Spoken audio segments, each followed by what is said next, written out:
jordskælv i 30 år. Dødstallet er foreløbig nået op på 150, mens 1500 er meldt kvæstet. Internationale forskere har fundet spor af sprængstoffer i ruinerne af World Trade Center.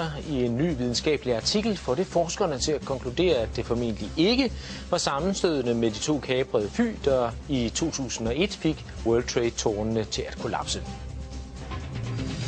Så vender vi blikket imod 9/11, det store angreb i New York. Det var nemlig formentlig ikke sammenstødet med de to kaprede fly, der i 2001 fik de to tvillingetårne til at kollapse.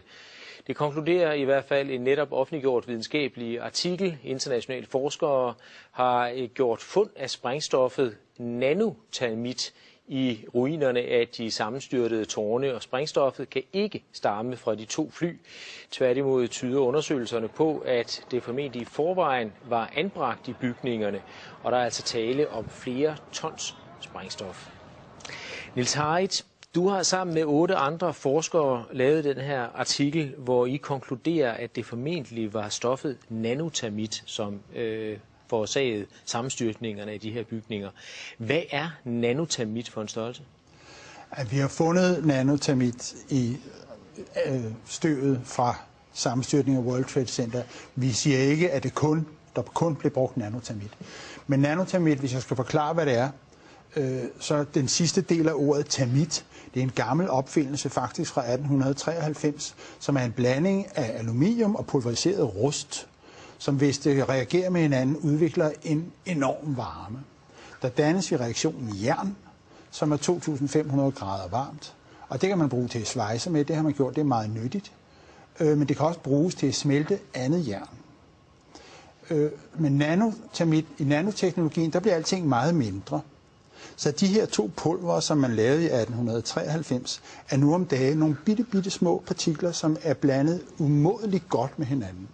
Og det betyder, at når de reagerer, så udvikles denne her enorme varme meget hurtigere.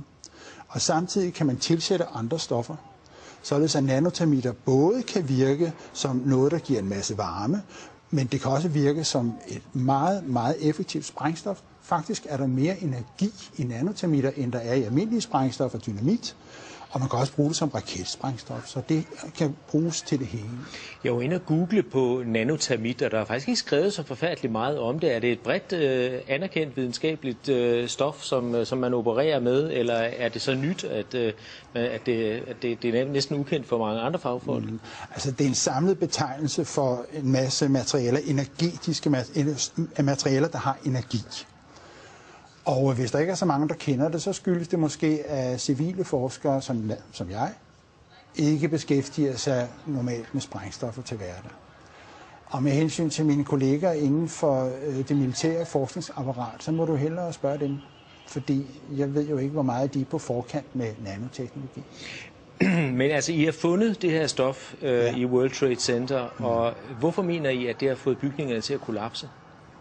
Ja, det er jo sprængstof, og hvorfor skulle det ellers være der?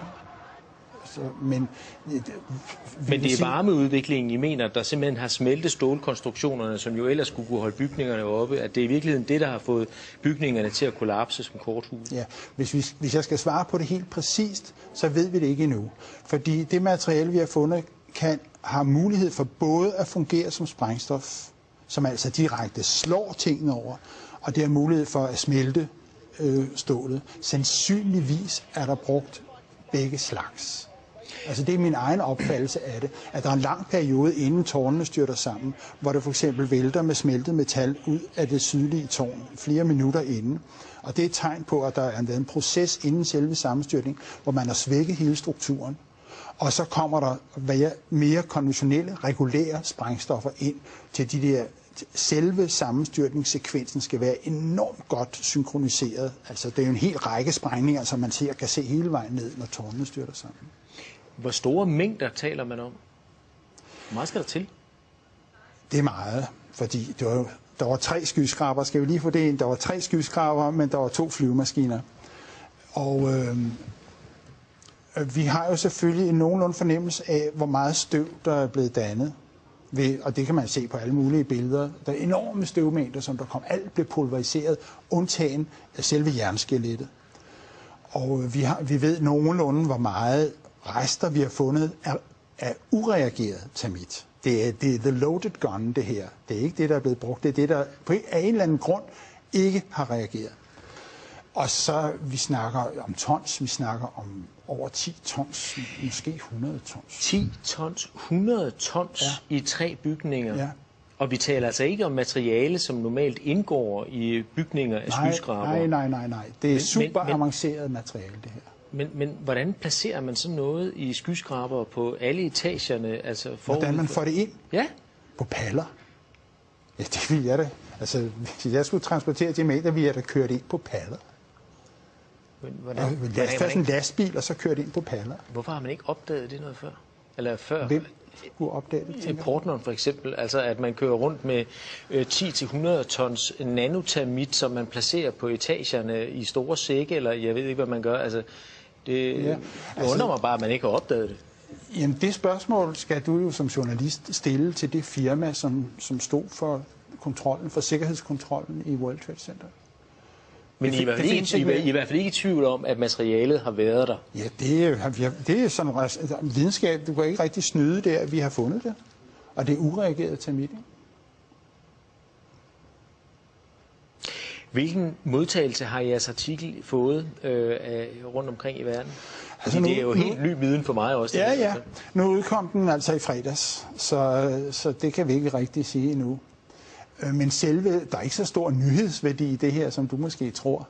Fordi at de 3 skyskrabere blev revet ned, det er der 100.000 vis af mennesker over hele verden, der ved. Fordi det har været krystalklart længe af mange andre grunde, end jeg kommer med her. Det her, det er kun det sidste søm i kisten. Altså, fordi, som sagt, det er ikke the smoking gun, det her, det er the loaded gun. Og antallet af mennesker, som indser, at World Trade Center bliver revet ned, de vokser med tusindvis om dagen. Det er ikke noget, du bare sådan kan stoppe, så det skal nok komme. Hvordan kan det være, at man ikke har opdaget, at der har været nanotermit i bygningerne tidligere? Altså, vi har jo snart 10 års jubilæum på terrorangrebet, og det kan jo egentlig undre, at man ikke har fundet det tidligere. Altså i støvet, mener du? Ja. Det blev fordi det var lidt tilfældigt, at der var så en, der kiggede på støvet i et mikroskop, og det er sådan nogle små røde chips, altså de største er 1 millimeter og ned efter. Så de allerstørste kan du se med det blotte øje, men langt de fleste af dem skal du altså have et mikroskop frem for at finde. Og så det var lidt et tilfælde, det er lidt over 2 år siden, at der var en, der opdagede det. Og den videnskabelige artikel, som du refererer til her, og som udkom i fredags, den har været 1,5 år undervejs. Det er en meget omfattende artikel, det er meget grundigt arbejde, og det laver man ikke fra den ene dag til den anden. Men du har arbejdet i flere år, fordi det her, det har undret dig? Ja, over 2 år faktisk. Det var da jeg så bygning 7, som er den 3. skyskraber, styrte sammen. Da jeg så den første gang, fordi den styrtede ned 7 timer efter tårnene. Og der var altså kun 2 flyvemaskiner. Så når man ser sådan en bygning på 47 etager, 186 meter høj, styrte sammen på 6,5 sekunder, og man er naturvidenskabsmand, så tænker man, what? Og så skal man lige se det igen. Og så skulle jeg se det igen. Og så trykkede jeg på knappen 10 gange, og munden røg længere og længere ned, fordi for det første havde jeg aldrig hørt om den bygning før. For det andet var der ikke nogen synlig grund til, at den skulle styre sammen på den måde. Den styrter fuldstændig sammen, så der siger den sådan på 6,5 sekunder. Og siden den dag har jeg ikke haft fri. Altså, lige siden 9/11, der har der jo været spekulationer fremme og konspirationsteorier. Og hvad vil du sige til de seere, som nu sidder og hører om jeres undersøgelse for første gang, og hører om jeres videnskabelige arbejde og siger, ja, vi har hørt det før, måske i anden indpakning. Folk har god fantasi, der er masser af konspirationsteorier. Hvad vil du sige til dem for at overbevise dem om, at det her, det er altså noget andet? For mig er der kun én konspirationsteori, som er værd at snakke om her. Og det er den med de 19 flykapere. Og der synes jeg, at de mennesker, som der så sidder, som kigger på det her, skal spørge sig selv, om hvilke beviser har vi egentlig set på den konspirationsteori, den officielle konspirationsteori. Har vi set nogle beviser? Hvis der er nogen, der har set dem, så vil jeg gerne høre om dem. Der er ikke nogen, der er anklaget. Der er ikke nogen, der er efterlyst. Så det eneste konsekvens af det her, mener jeg, må være et krav om at få en ordentlig politimæssig efterforskning af terrorangrebet 9/11, fordi det er ikke sket. Den venter vi på, og vi håber, at vores resultater vil indgå som tekniske beviser, når den dag kommer. Niels Harrit, spændende. Tak fordi du kom.